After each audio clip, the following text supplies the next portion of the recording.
Hai, namaku Novia Wigusliana. Assalamualaikum warahmatullahi wabarakatuh. Di video kali ini aku akan mereview sebuah artikel online di majalah Tempo yang berjudul Penjara Khusus yang Terbongkar. Saksikan videonya ya.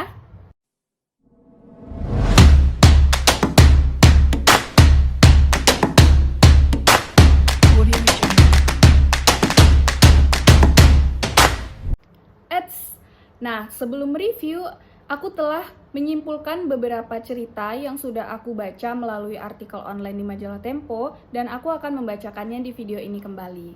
Cerita ini berawal dari investigasi pada akhir tahun 2019 yang dilakukan oleh seorang reporter dalam aksi menyamarnya. Ternyata ia berhasil membongkar perlakuan khusus terhadap terpidana Artalita Suryani di rumah tahanan Pondok Bambu, Jakarta Timur.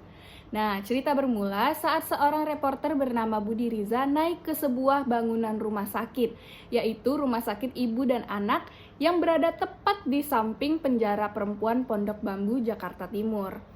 Budi Riza mendapatkan informasi bahwa pada bangunan paling tinggi di rumah sakit tersebut terdapat sebuah ruang kerja rahasia dari terpidana Artalita Suryani. Saat yang sama, ada seorang fotografer juga yang tengah mengintai hal tersebut selama 3 hari, dan fotografer tersebut bernama Arnold Simanjuntak.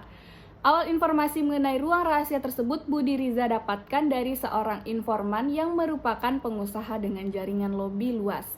Kemudian Budi masih merasa kekurangan bukti dan setengah percaya. Ia mengajak partnernya Yuliawati untuk ditugasi menyusup penjara Pondok Bambu. Dalam proyek ini Budi Riza berperan sebagai koordinator. Awal-awal dilakukannya investigasi tersebut masih sulit dilakukan karena proyek ini terbilang berat bagi tim investigasi kali ini.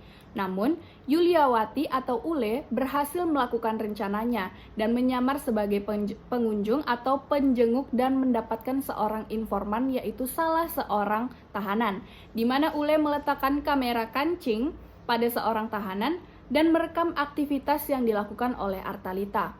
Kemudian mereka mendapatkan informasi kembali, yaitu dari seorang sipir perempuan, di mana sipir tersebut menceritakan bahwa Artalita dikenal sebagai sosok yang suka membagi-bagikan uang setiap bulan, banyak membagikan makanan-makanan, dan juga ia mandi dengan air galon. Dan terakhir, Budi Riza berusaha untuk menghubungi pihak Artalita untuk diminta keterangan.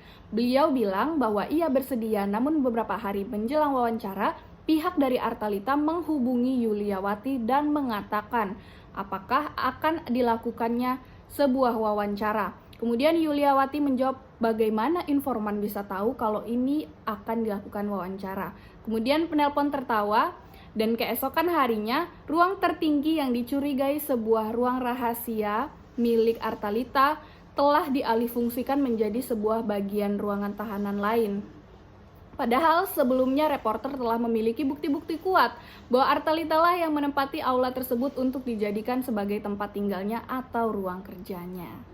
Jadi kesimpulannya, reporter Budi Riza telah berhasil mendapatkan bukti-bukti kuat berupa dokumentasi foto dan video Artalita bahwa benar adanya aula atau gedung tertinggi di atas rumah sakit tersebut dijadikan tempat tinggal atau tempat khusus Artalita selama penahanan. Dan reviewku terhadap artikel online di majalah Tempo ini bisa dibilang penjara khusus yang terbongkar berarti itu adalah sebuah hal yang menggemparkan ya, karena selama ini kita tahu bahwa penjara itu adalah seharusnya menjadi tempat yang tidak enak dan tempat yang menjadikan para tahanan itu menjadi jera.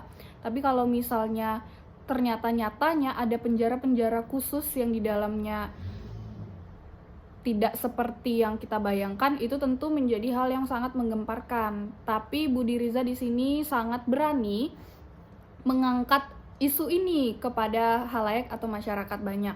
Terlebih lagi, ia juga ternyata memiliki kesulitan pada saat proses investigasi, terutama mencari celah untuk bisa masuk ke dalam tahanan Pondok Bambu, karena ia juga tidak memiliki bisa dibilang relasi untuk bisa berhasil masuk. Tapi ternyata dia berhasil mendapatkan bukti-bukti kuat bahwa benar memang Artalita ini memiliki tempat tinggal khusus selama ia di tahanan, dan itu menjadi sebuah isu yang sangat mengagetkan kita semua sebagai pembaca atau masyarakat umum ya. Kemudian narasi pada berita artikel online berjudul Penjara Khusus yang Terbongkar ini juga ditulis dengan urutan yang jelas, bagaimana dan seperti apa situasi Budi Riza saat itu bisa kita bayangkan melalui tulisan ini, dan ini adalah menjadi poin plus bagi narasi ini. Baiklah, mungkin itu saja kesimpulan serta review yang ingin aku berikan pada berita kali ini. See you next time. Assalamualaikum warahmatullahi wabarakatuh.